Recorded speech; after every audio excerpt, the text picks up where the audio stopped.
All right. Welcome everyone that is joining the virtual road trip for March. We see the participant list growing quickly. So I'm Pam Brandon, and we're going to give it just a few moments as we let everybody get connected. And then we'll go ahead and start, and I'll introduce our wonderful guest today and go from there. So, participants are joining very, very quickly. So glad to have so many of you that are needing to connect in the new normal that we're quickly getting used to. So, okay, let's go ahead and get started. I'm Pam Brandon with AGE-u-cate Training Institute, and I'm so happy to see so many of you from around the world joining us. These are difficult times for everyone. I think I can speak for certainly everyone on our team and everyone out there that it's almost surreal, the changes in the environment that we're in right now. We understand the pressure that so many of you are under who are providing direct care, and our hearts certainly go out to all of you. We hope to be able to provide more and more education to you virtually, as we know that it's going to be so very important for us to all stay connected one way or another during this time. So again, thank you for taking the time to learn together. We're going to laugh together a bit with our wonderful guests, and I think we all need that right now. So I'm going to go right into our topic today, and that is the joy of dementia. You've got to be kidding. So I want to introduce our great speakers. Mary Fridley. Mary is on my right. I'm not sure, there you are. Not sure if she was on your right out there or your left. But both of these accomplished ladies, Mary and Dr. Susan Massad, lovely to have you. From the time that I started talking to these ladies, I knew that this was going to be an intriguing webinar and something we could all learn from together. And I think actually the timing for us to have a topic about improvisational play couldn't be more perfect for the times that we're in right now.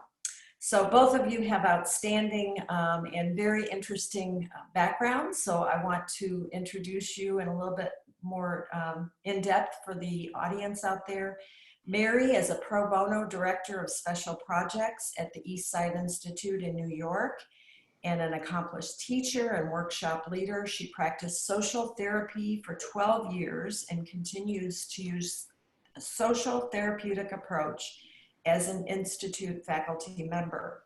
She was featured in February 2019 Washington Post article, Changing the Tragedy Narrative, Why a Growing Camp is Promoting a More Joyful Approach to Alzheimer's. She is also a playwright and a theater director, and I wasn't surprised at all to know that you had that background in what you're doing now with improvisational play. So welcome, Mary. And Dr. Susan Massad is on the faculty of the Eastside Institute, retired physician for over 51 years of practice and teaching in internal medicine. At the Institute, she leads an ongoing conversations on health and wellness and growing older. She's co-author of a chapter, Creating an Ensemble for Performing Health, that will appear in an upcoming book. Susan launched a senior theater workshop, The New Timers, at the All Stars Project in New York City, and has written a play, I love this, Remember, Remember, that deals with aging and memory loss. I hope I did that correctly, explained that correctly. Perfect. So they're going to be talking about the Joy of Dementia method that they have created, what it means to create an environment which supports everyone involved in what they call the Dementia Ensemble, which I was so intrigued the first time I heard them tell me about this, and to enjoy the not knowing growing, what they call not knowing growing, that is possible for us to then create improvisational play. So let's take a few minutes and relax. We get to travel to New York City for just the next 45 minutes, which we all know we're not doing the physical travel today, but we can certainly do it virtually. And so I'm very happy to turn it over to you two ladies and tell us about the Joy of Dementia. Well, thank you. Thank you. Thank you, Pam. Right. Well, we are thrilled to be here. And actually, I was walking here today and well, I was thinking, one, it's good that people are in New York with us because we actually don't even see each other that often anymore. Although Susan and I did decide we wanted to be together today. Might be one of the few opportunities we have since it appears our city is about to shut down. But also because I think that we have something to offer in these times. And so I was thinking about the joy of, and kind of and people often ask us, and both supportively and sometimes angrily, what are you talking about joy? I'm like, this is not a joyous thing. And I'm sure given what's going on in our lives, I imagine that's even more compounded. So I was thinking about, well, what is the joy for us and for me? And maybe, I don't think I'm just speaking for myself, but I'll speak for myself. I think it's that one of the things, I mean, there could be a million things that I find joyous, but one of them is, it's an opportunity, our workshops and all that we do at the Institute actually, and I'm glad you said something about creating environments, that we create environments in where particularly adults can play together. And to be silly, and particularly to be pointless. Like it's just coming together and creating together, and creating something new together. And in doing that, we're able to break out of just the kinds of roles and rules and constraints, that the kinds of things that come associated with, oh, well, this is just who I am. I can't do that. We all have a very strong sense of what we can and can't do. And it's often, again, very narrow. And it's hard to take risks. It's hard to do things you don't know how to do. But that constrains how intimate we can be, how much we can connect with each other in ways that are meaningful, that are intimate. So it's really, for us, the joy of creating community, you know, creating culture, creating with what, you know, as you said, the Dementia Ensemble, which Susan will say a bit more about. And it's also just the joy of just being silly and creating new and being more playful together. So if this were a regular workshop, which obviously it isn't, and if we were here in person, we would have, we always open with some kind of like icebreaker exercise game, which we ask people to do silly things together. Now, often it's that we make funny faces and we walk around the room in slow motion and we just at each other. Everyone on this should feel free to make a funny face and walk around the room slowly as we're talking. We will not take it personally. Actually, I think it might change your relationship to your whole day if you just let that go. However, we are going to ask you, we did think it would be worth doing something a little fun and maybe a little bit out of the ordinary for this kind of event. What we'd like to do is take, you know, maybe the next 30 seconds, 35 seconds, something like that. Use the chat feature, which everyone seems to be, you know how to use. But for those, and we would love for everyone to do it. I have no idea how many people are on, but to just take a moment and write us, introduce yourselves, but introduce yourselves by telling us your childhood nickname. Like, it'd be kind of a fun way to get to know everyone who's on the webinar. And I will start because I don't want you all just to. Mine was Mo. Mine was Arabella. But let's just hear from, oh, these are great. Honey Bear, Bunk, Katrina, Bethy Babe. Well, this is great. Sammy. Little Joe. Buns, turkey. Oh my God, these are awesome. Sissy. Peace Snort. Oh, this is so much fun. Meg Pie, Chatty Cathy. Waters, Grounded, Abby Bear, Oh, this is great. This is super. Wee-wee, Mugwum. Mungwa, this is great. Coco. Moo moo. I wish you, I mean, it's kind of too bad because now if anybody asks a question, I'm just going to call you by your nickname. I hope you know. Coming in Butterball. Oh, I love Butterball. That was so many keep typing will go on, but you know, it's really that's so Mars bar. That's my favorite. That's great. Now, Pam, did you have one? I did. Come on. It was Pammy Poo. Pam. Tammy. Okay. Oh.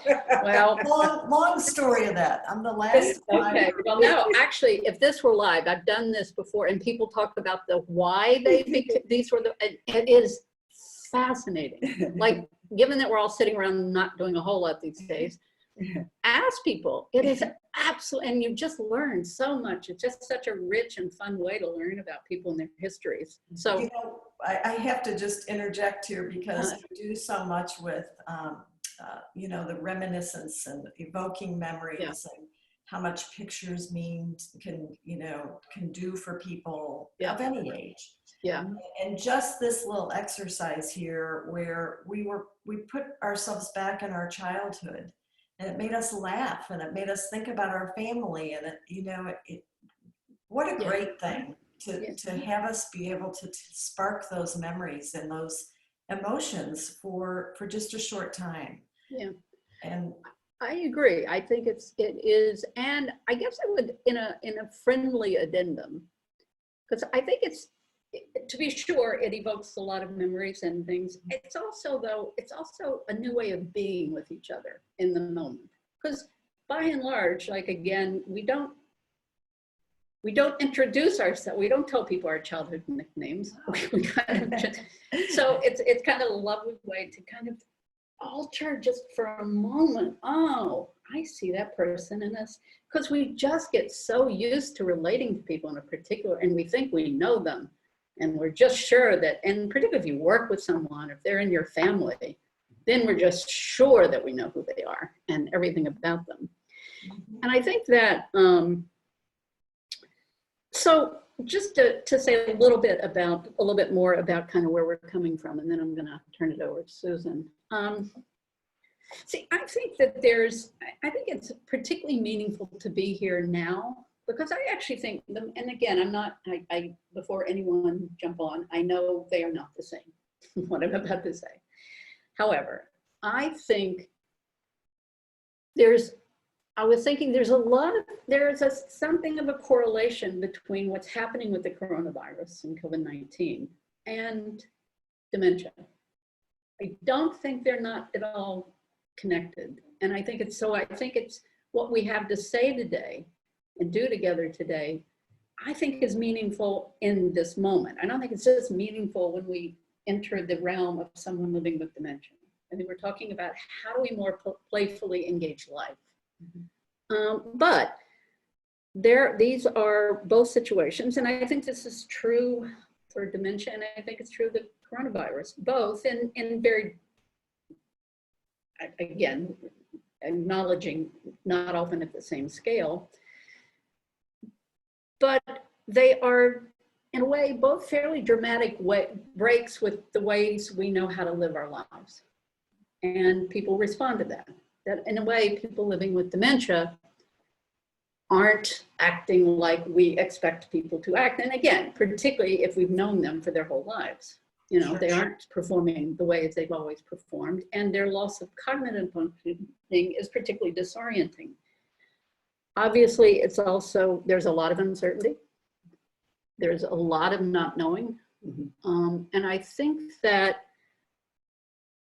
we are, in a way, and also I think we begin to kind of see that perhaps some of the traditional institutions that we turn to for guidance, for help, and in the case of people living with dementia, certainly the medical profession, are perhaps not as useful as we would like.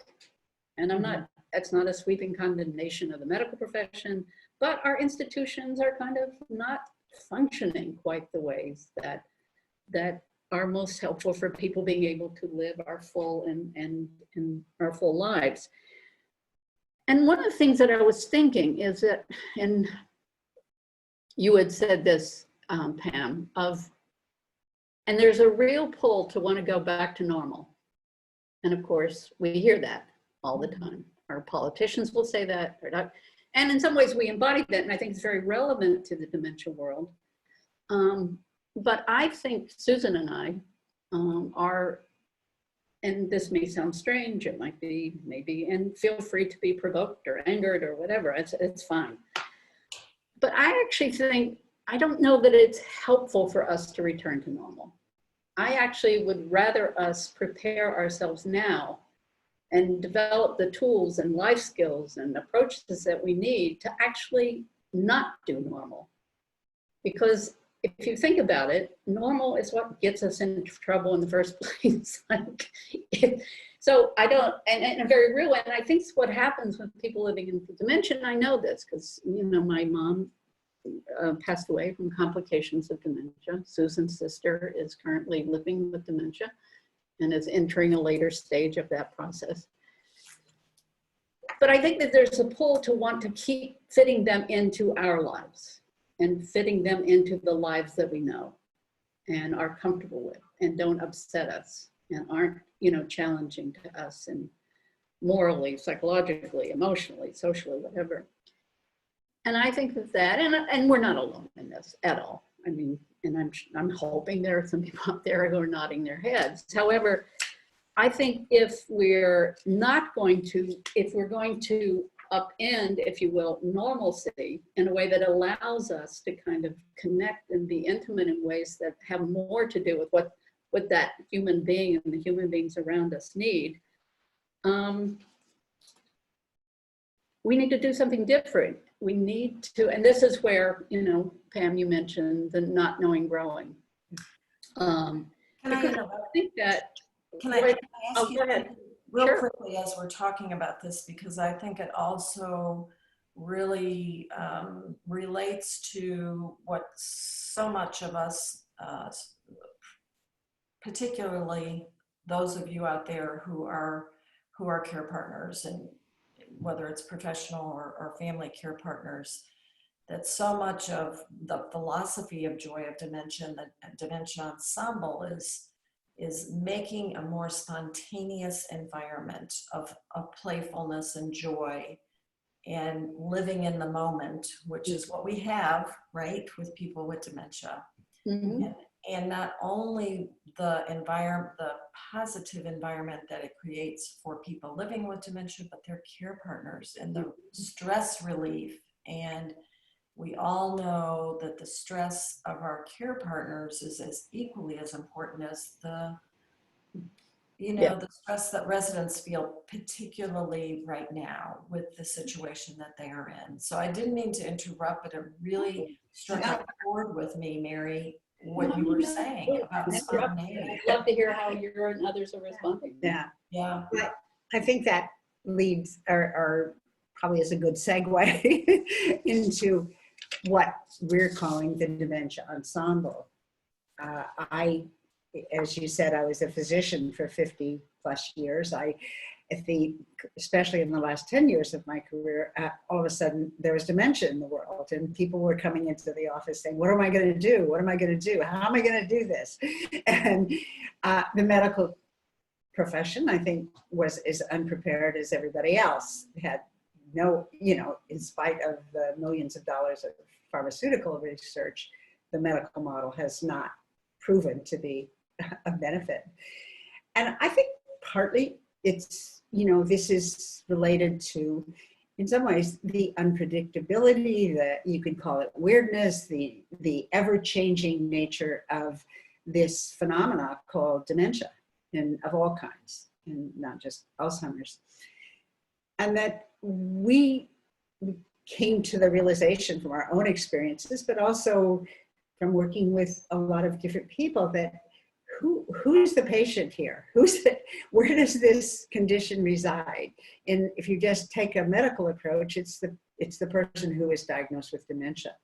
And it just seems so clear to us through many, many conversations that everybody in the, if you want to call it contact grouping or care partners, from family to, but even the guy who comes in once a month to clean in the house of somebody with dementia. Absolutely. Yeah, where it is a much more collective phenomena, and that it sort of brings into question, like, where does this phenomena reside? Who's the patient? Who needs support? There's a lot of kind of talking about who is going to be, we've got to support the caregivers, we've got to support this person, we've got to support that person. And I think that one can look at support as simply giving a line between the person with dementia and the wife or the husband who's a support team. But it's all related back to how do we take care of this person? You know, it still is, if we see it as the individual, it is directed at how am I going to take care of my mother who is confused, as opposed to what do we all need? What do we need as a group, as a to work together to create some new connections, new kind of relationality. Right. As this very new and very different. I think people and to broaden our view of who's getting support, who's the patient, who's the who's the people that we are affected by this phenomena. And I think that's just where we sort of came up with, there's something called a dementia ensemble.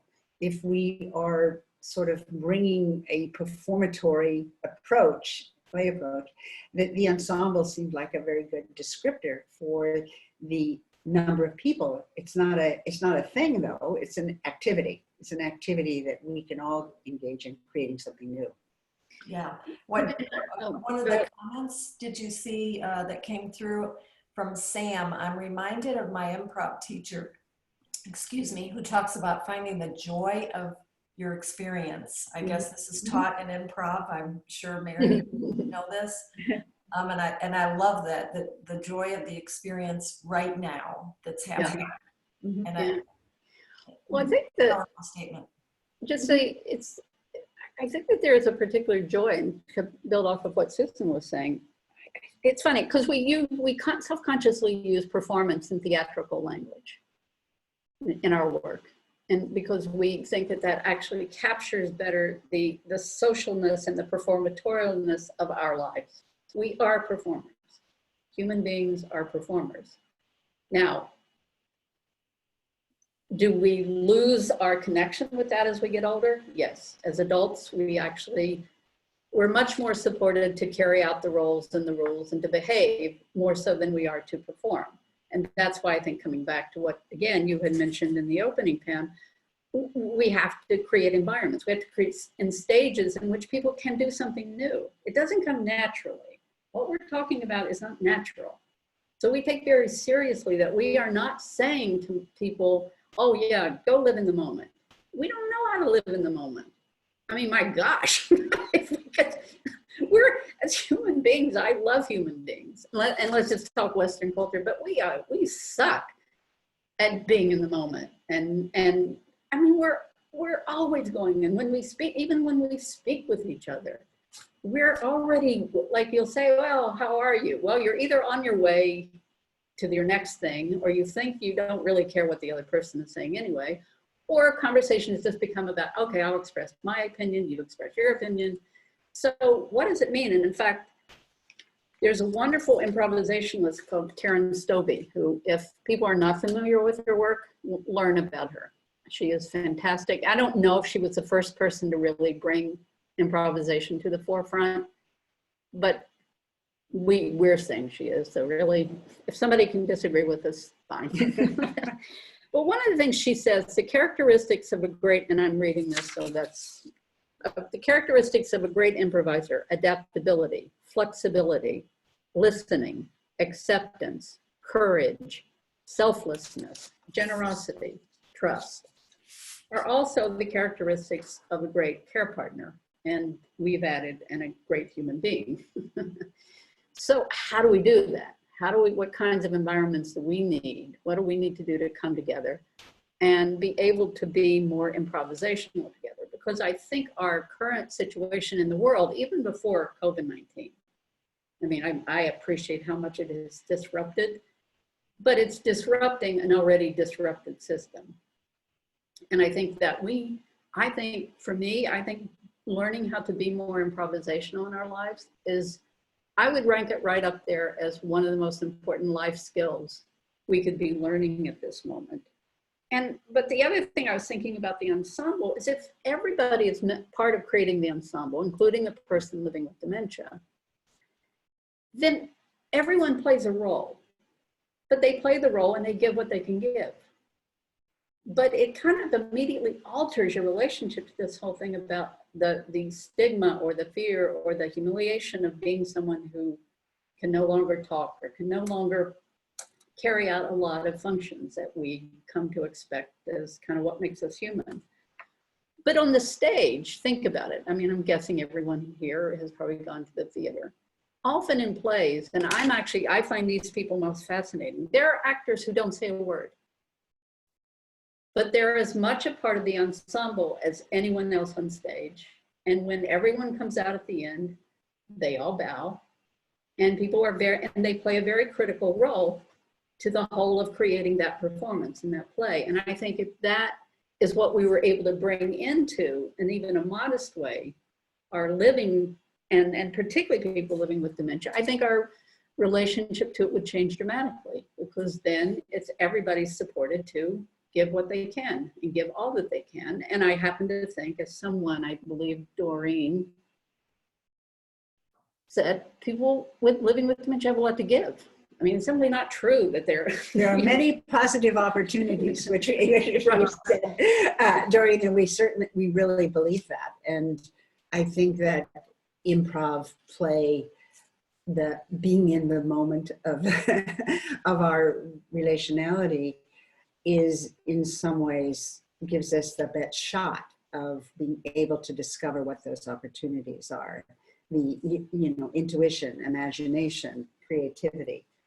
Can we could we just take a quick poll? And again, it's probably just people saying yes or no really quick. Who on the call is either familiar basically with improv or has participated in improv? And you kind of just have to say yes or no. I just want to get a sense of, okay, yes, no, yes, okay. So it's a pretty mixed group. Yeah. So maybe you could say, just because I think it would be valuable to say a little bit about the basics of improv, because if people don't know what it is, then you get kind of lost. Yeah. I was going to interject here and say, we are just such believers in delivering easy tools and effective tools and things that we can pick up easily that are not complicated.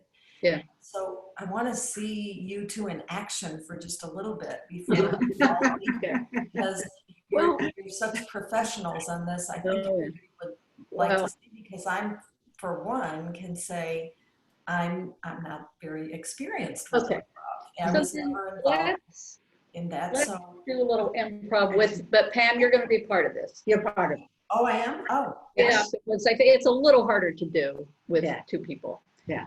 So just to set it up, the key with improv is listening and responding to what your partner or partners is giving you. They're called offers. So offers can be an utterance, it can be a word, it can be a sentence, and that is your job as the partner, an improvisational partner, is to say, yes, I hear you, and I am going to create with that. I'm going to build with that. That is, in some very simplistic way, is what we find so important and helpful about improv. Improv is not very rule governed, but there's some very fundamental things. The yes and is a very basic kind of rule or tool for interacting. And the other one is don't negate. Don't tell people, oh, I don't agree with that. If I say the sky is pink, I don't say, well, you're wrong. You're all wrong. That's purple. You know? So those are sort of the two kind of basic things, which we've found both in our work with, you know, in the dementia arena, people find very helpful, but also it's extraordinarily helpful in life. If we all yes-anded each other in a day-to-day fashion, I personally feel the world would be a much better place. And because it's in distinction. And again, if we were doing this live, I think there's some wonderful exercises we do around the difference between saying yes and the difference between saying yes but, which is our much more common fallback place. We are much more comfortable with yes but or no than yes and. So we're going to do a little yes and exercise. And it's really, so here's what we need from our audience. We need the name of a heretofore never published story. So just give us a title of the story.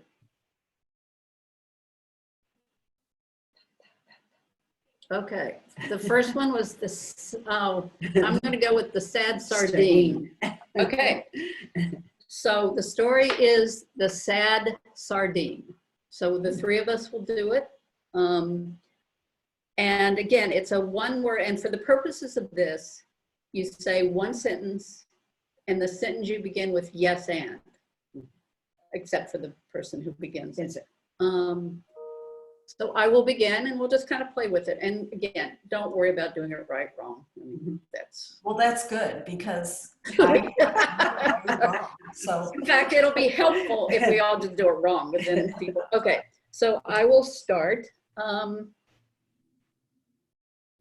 Sam, the sardine, woke up one morning only to discover that his mother wasn't next to him. Yes, and Sam the sardine got terribly worried. His mother never left his side, and that particular morning she was nowhere in sight. yes, and Sam the sardine thought, I must look for my mother, but I'm very, very hungry. So first, I'm going to make some toast and honey.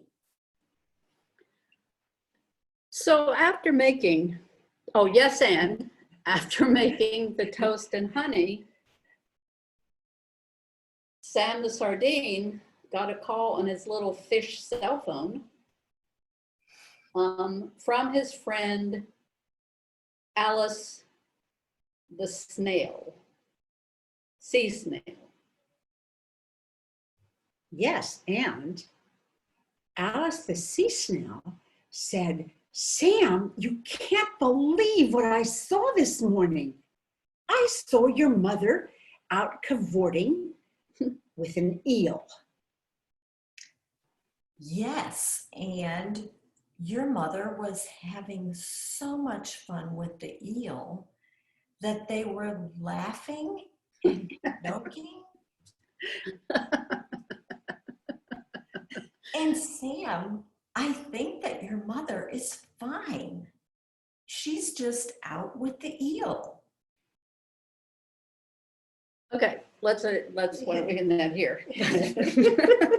Was I right or wrong? Well, actually, I for the purpose of this, I will give a bit of direction. In some sense, what you said was a bit negating, in the sense that, and again, I'm not at all being judgmental, but in the sense that since the story was built around Sam the sardine being worried about his mother, and what you effectively said was, she's fine. The issue with that is not because it was some terribly moral blunder on your part. It was just that there's nowhere for the story to go. And I think that's where, like, because that's the challenge, because you're always looking to take it to another to places where you can continue. You've got to give people something to build with. Oh. So I stopped the story. Yeah, but again, it's helpful, useful, and we. You know, it was completely intentional because I wanted exactly. Right. So I did that completely for a learning experience. That's right. You threw yourself on the pedagogical like flame. I didn't want Sam to worry about his mom. I mean, but think about it. No, sorry, go ahead. Well, I think that it is, you know, in some ways why I find improv so helpful. And I taught improv to my young doctors to be better listeners in the medical conversation. So that's where I became a real fan, because I think it does give us more possibilities for responding. And to the surprise, the idiosyncratic, you can't think ahead, you know, it's unexpected. And if you think of all the things when you're working with somebody, particularly who has memory loss of all kinds, it's you can't think ahead. I think you can't just say, oh, I know what's going on with this person. They're going to say this, which is something we do in life a lot. Yeah, and I think one of the things that certainly I learned in 2 minutes that we did this, that thinking about care partners and being able to spontaneously use improvisational communications with someone with dementia is we never know what anybody will say. And for a busy care partner who may be distracted, they may not be totally in tune with what they maybe should say, but that's okay too, because something crazy can come out of that statement that can be kind of turned into a new direction. Am I making sense with that? Yeah. How I'm taking it is it's just okay. Will it make us laugh? Will it make us spirited? Will it connect us in a new way? And I guess at the end of the day, or at the end of the conversation, isn't that what's most important? Is what we take away from what we've built together. Should we maybe, I don't know, timing-wise, but maybe I would, if there are questions, I mean, people have been wonderful in their comments, and thank you for the people who thought we were extraordinary. We got 4-star reviews for our performance. But anyway, but if folks have a question or comment or anything. We could say in your questions, if people are more curious about the Joy of Dementia Workshops or the specifics of those, we could also talk about that. Yeah. I mean, it's Yes, certainly. Are you able to see some of the questions? We don't have any specific questions, but I don't see specific. I've seen responses. I don't see specific. Right. Why don't you tell us about the Joy of Dementia Workshops? People may think of questions with this, but tell us what would someone expect if you came in and did a workshop? Besides lots of fun. Yes, but there's a couple of things that I'll say very quickly, and then we can take questions. Is we do the workshops in many different settings. So we present at conferences because we think it's very important that they're, as community organizers and builders, that we're meeting others and working with others who are in the field. And specifically, we have done workshops for caregivers. We have done workshops for community groups, church groups. We had a small grant last year where we were able to provide and have 5 or 6 workshops in underserved communities in New York City, where we've discovered that the resources are very sparse, and some of the arts-based programs, which are fantastic, are just not getting into those communities. So we were thrilled to be able to have these conversations. And one of the things we try and do to our conveners is we ask them if there is an option to invite broadly. We really, our preferred workshop participants is a mixed grouping. of people with dementia, care partners, family, professionals, worried well, as we call them, community members, and all ages, because we found that young people are as curious and concerned about this as somebody who's my age, in their 80s. So it's and we think this, having the diversity of the conversations in our conversations, makes for a much better conversation. The Institute, the Eastside Institute, who sponsors these workshops and sponsors our kind of where our work is located, is a international New York-based training center, research center for humanistic approaches to community building, to human development, to learning. And we work primarily in groups, and we are community builders, and generally across the board we try and work with a diversity of people in our group work. So the workshops vary, though. I mean, we've done them for just caregiver organizations as well. Mm-hmm.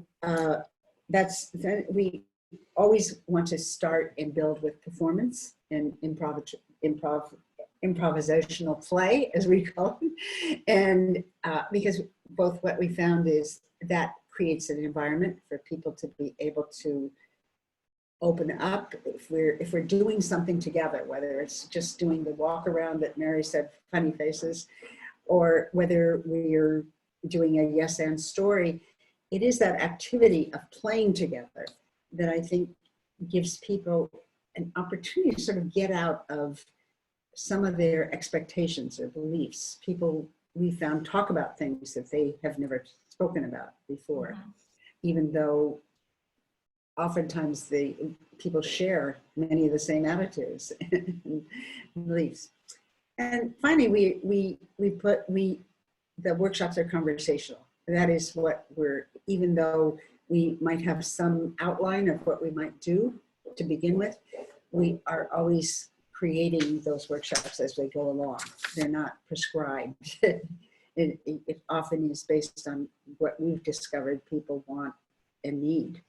And so performed conversation is in some ways what we've been doing here. It is a very listening and building activity where people can perform as listeners. They can perform as conversationalists. They can perform curiosity, which is a just critical part of, I think, of our work in dementia. And, they range from an hour and a half to 2.5 hours long. And as I say, we've been, I think last year we did about 32 different workshops throughout the country. You obviously have done, these workshops have all been in person to this point, I'm assuming, or do you do Yes.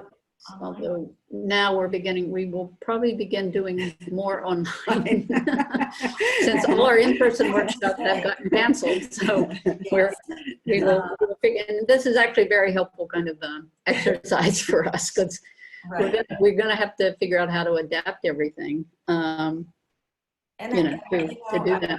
Certainly there's the power of in-person training, and of course we do that as well, and offer online training as well to meet the needs of the changing environment, and we'll be doing more so of that. And I can definitely see where you two are doing a great job, although you're not practicing social distancing. But that's okay. We will. That ends today. Well, we're very good friends, That's right. and we work together a lot. So over the last week, we've been doing a lot. I figure, we thought we could take a chance today, take a chance. But we are not. We are being very careful with everyone else. Yes. Somebody in the questions, one, I guess it's Nancy Florio, is asking about the workshops online and how they could bring it in. If it's okay, Nancy, I would love to, and anyone else who's interested, I would like to be in touch with you offline, because our feeling is we will make it possible. If we need to do it free of charge, we'll do it free of charge. I mean, obviously we we do charge fees, but at this point in time, we're very interested in working with whoever in whatever ways we can. The other thing was somebody was asking about responsives, and the thing that's been enormously gratifying and maybe not surprising since I come from a therapeutic background. I was a group therapist for a number of years. But I think what we've discovered is that we have, I think, successfully created an environment where people can be much more open emotionally than I think they generally are able to do. And I think it's because, and I think it has everything to do with that they're just much less bound by, in a way, they're not into themselves. Because the wonderful thing about improvisation is it's all about the group. It's all about building the ensemble. And as Susan said, it's about listening, it's about responding, it's about building with whatever is offered. And for whatever reason, I think that frees people up to kind of go. So I was thinking about we were in Pennsylvania, one of our favorite groupings of people, but It's assisted living. we were in a senior living facility. Yeah. And so again, it was a mixed group. But one of the women, we've been working for a while and doing a lot of improvisational things. And one of the women said, you know, this makes me realize that when my husband, you know, was going through dementia, I thought I needed to take care of everything. But I also discovered I couldn't take care of most anything. And I felt enormously inadequate. And I hate being inadequate. So given that we had been playing, and again, I'm not saying this response was just off the top of my head, but our response, given what we had been in relating to that as an offer, was okay. We did a variation of an improv game called We Made a Mistake, where you kind of set up environments a little bit like Pam are including you in our one improv game. You were going to make a mistake. And what we would do is, and we will demonstrate when you do that, whenever anybody in the group makes a mistake, we made a mistake. You celebrate errors. You celebrate doing that. Yeah. So we decided, I said, okay, let's all stand up and just celebrate and say, we are all inadequate. Not by way of denying her experience, but by way of embracing the fact that we all have a difficult time with this construct of somehow we're supposed to take care of, and that we go around feeling inadequate. But generally speaking, it's kept inside. It's a source of humiliation. It's a source of anger. It's a source of whatever, distancing. I mean, we practice social distancing quite a bit. And we wanted to kind of say, no, we are inadequate. And the more we can celebrate that and kind of have that as important and learn more about that, then, and it led to some wonderful things, including they decided, you know, that they thought it would be great for them to have an inadequacy day. Have an inadequacy day at their facility, because it kind of I love that. It rips the cover off of just some of the silly ways we as human beings, and I'm not talking about any particular human being, but given how privatized we are, and given how much we create the illusion that nothing that happens to us, we are social, cultural beings. We do live socially. And in some ways, what we're trying to do with this work and the other work of the Institute is help people reconnect to that. We are, and one of the loveliest things we do, I love this in the workshops, we ask everyone that we kind of introduce them to that they are performers in ordinary ways. We're not talking about getting up on Broadway, well, whenever Broadway opens. But we say, okay, perform as you're the most bored, like what I'm saying is the most boring thing you've ever listened to. And believe me, and in fact, if we open this up to our audience, I'm sure they could give a great board performance. Or, you know, this is the best thing that you've ever done. We all perform. We perform every day of our lives. All of our social interactions are performances, though we're not very aware of that. So we kind of do the scripts that we know. But do we all have the capacity in any situation to reset the stage and kind of go, okay, how are we going to do this together? how are we going to do dementia together? How are we going to perform it? Well, that changes everything. And again, to Susan's point before, it just gives us the option of doing something creative together. You disrupt it in just a wonderfully, and it just opens up possibilities for, and it's not, and the thing that I think, just to end with in this, we're not equating that with everyone has to have fun or everyone has to laugh. That is not our message. If you want to, fine. It can often be very funny.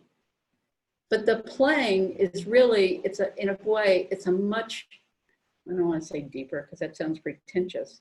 We're going way beyond laughing and having fun, although God knows we are so supportive. I mean, I think if all people did in this time was just find some fun ways to come together and have some fun and do some new kinds of things, hey, that would be great.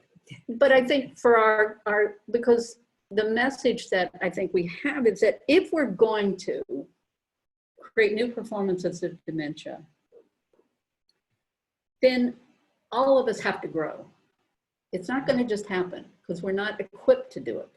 So we're offering some people some ways, in a way, a developmental lens through which to kind of say, okay, I'm gonna find some ways to move out of my comfort zone and to grow and to do that with others. So I'm much better equipped to be giving, to be intimate, to be there with whoever it is, including the person with dementia. Well, I will say that I think that this could not, conversation could not have been at a more appropriate time, and at a time when some of the tools that you have could be so very helpful for in many environments, not just in helping those with dementia. I mean, you mentioned just it's humanity that we're Exactly. focused on with this. Now, so would it be okay to end with a final kind of little poem creating? Because I thought that one of the things Susan and I love about dementia is the poetics. I think it just gives us an opportunity to embrace poetics rather than prose. Absolutely. Break out of that truth-based kind of prison we're all in. You want to read Sally? So yeah, just to read quickly, and then we're going to ask people to create a poem together. There's a lovely, it's one of my favorite poems from Sally Tisdale. It was in Harper's Magazine in March 2018. Time changes when the brain fails, becoming strange and plastic. Dementia gives us an opportunity to question how time and language and perception work. It strikes me that artistic and religious practice have these qualities. New ways to use words, repetition, pauses and silences, gestures and images, expressions of the expansive interior longing to be heard. So we thought that there's a wonderful program called Living Words in the UK, which is run by a good friend of ours, Susanna Howard. And one of the resources that we will send is a book of they create poems from the words of people living with But in care homes, in care homes, like a nursing home. late stage dementia. And they create wonderful poetry. I strongly recommend it. So the question they ask, they work one-on-one with somebody in late stage dementia, and the question they ask is, how are you feeling about life at this moment? So that is the question we would like to pose to everyone who's listening or viewing or whatever, our viewing public. Yeah, if you want to. And just write one line, and we're going to create a poem with it that we will then send out to everyone. So the question is, how are you feeling about life at this moment? Go. Budding with possibilities. Wow. Realistically guarded, isolated. No, it's beautiful. I know. Can everybody see these comments? Yes. Oh, And- great. And since they move fairly fast, we will again kind of compile, and we can do that, Pam, right? We can compile them and You live can, on. yes. Well, while we're taking these, I'm going to just tell everyone that we will have a recording for everyone. Mary and Susan are going to have have resources that will be provided as well with this. And then their beautiful poem that they'll put together from all this terrific response that I'm seeing coming through. I can't wait to see this. Yes. Keep creating poetry. We Yeah, can all do that. beautiful. It's this again couldn't have been come at a better time. I thank you both for your time and for sharing and your passion for what you're doing. And I, for one, want to be involved in one of your workshops and learn more. But I think that it's great that we can all just take pieces of what you've said and put that into practice with anybody that we're communicating with. So so again, thank you. I love what's still coming in. You all are. It is so. You're seeing me. Well, great. thank you very much for inviting us, and thanks to everyone who was on the call. And please, we'll send out our email. Please be in touch. We just love working with people in whatever ways we can to advance our kind of shared journey together. Absolutely. And you're going to do it online now. I mean, what other alternatives? So we have no constraints. So you will become pros with who we are. But Thank you. You will become pros like we all will be out there. And We will learn this technology if it kills us. Yeah. So thank you very much again. I want to tell our participants about our next traveling adventure in April, and that will be to the United Kingdom. And we are so pleased. We will be talking to Dr. David Sherd. He is the founder of the multi-award-winning Dementia Care Matters, and he was the CEO for 23 years of that organization as he grew the Dementia Care Matters into communities across the UK, Ireland, Canada, Australia, and the US. He is a global pioneer in specialist in dementia care, respected author, TV consultant, filmmaker, amazing man. We cannot wait to share this with our growing network out there. He is so compassionate, speaks from the heart, and even had a email conversation with him early this morning for me. He had a topic chosen, and he said, I just don't feel it's the topic we should have for this moment. Mm-hmm. So I can't give you a teaser of his topic because he's changing that. And I think it just shows what a compassionate man he is. And so I encourage you all, Dr. David Sherd, next on April 15th, we'll be going to the United Kingdom and having the chance to talk to him. So again, thank you both so much. Thank you. All of you, stay well, stay healthy. Stay safe, be well. And we'll see you again in a month. Great. Okay. Bye-bye. Bye-bye.